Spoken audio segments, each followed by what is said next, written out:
Guys, menurut kalian gimana sih cara orang-orang dulu itu ngebuat candi yang sebesar itu? Dan yang gue liat di TikTok ya, katanya orang yang ngebuat candi itu di dalam candi itu ada hal-hal mistis gitu. Oh, kalau itu udah sering mati bahas. Borobudur itu peninggalan kerajaan Buddha. Buddha pasti gede karena dia itu simbol kerajaan sama spiritual. Iya, itu juga bagian dari historiografi tradisional. Historiografi tradisional apaan lagi tuh? Yang pakai istilah ribet. Singkatnya, historiografi tradisional itu penulisan sejarah zaman dahulu. Biasanya sih di era Hindu-Buddha sampai masa Islam. Tapi fokus ceritanya tuh cuman sekitar cerita tentang raja dan istananya doang. Kayak Kakawinagara Kartagama itu kan, yang nyeritain kejayaan Majapahit pas Hemuruk jadi raja. Oh, yang ada Gajah Mada juga ya?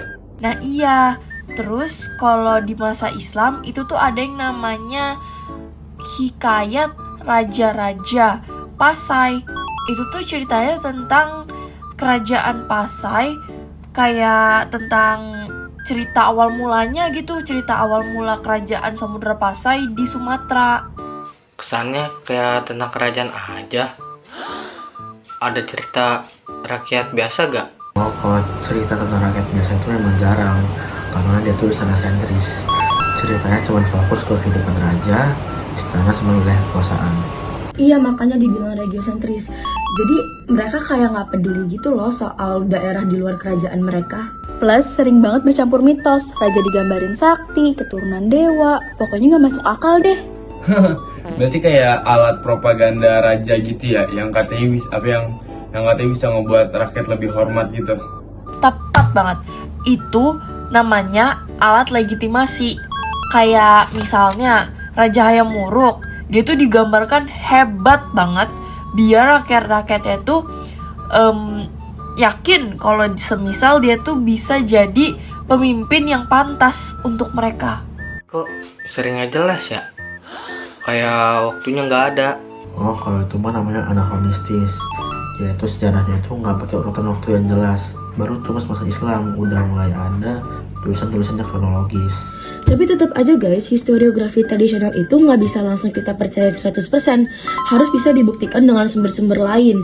Misalnya dengan cara kayak kita mencocokkan fakta yang sudah ada, konteks waktu tersebut, dan menganalisis bias dari si penulis itu sendiri. Oh, jadi kita belajar historiografi tradisional itu buat tahu cara pikir orang zaman dulu ya?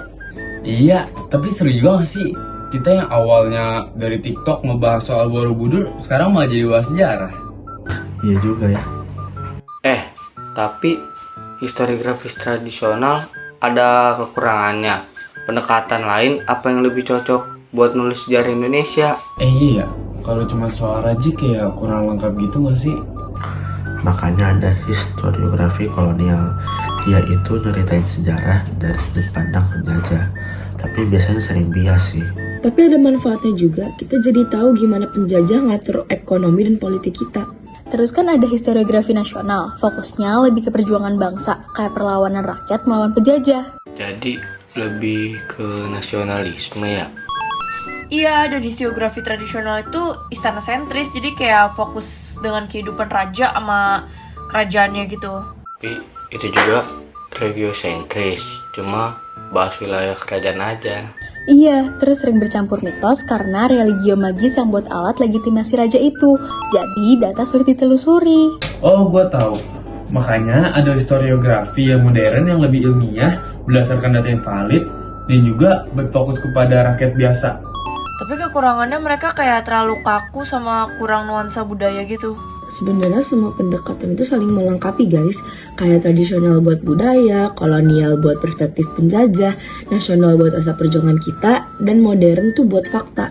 Maka dari itu pahami sejarah dari berbagai sudut pandang agar ceritanya lebih lengkap guys.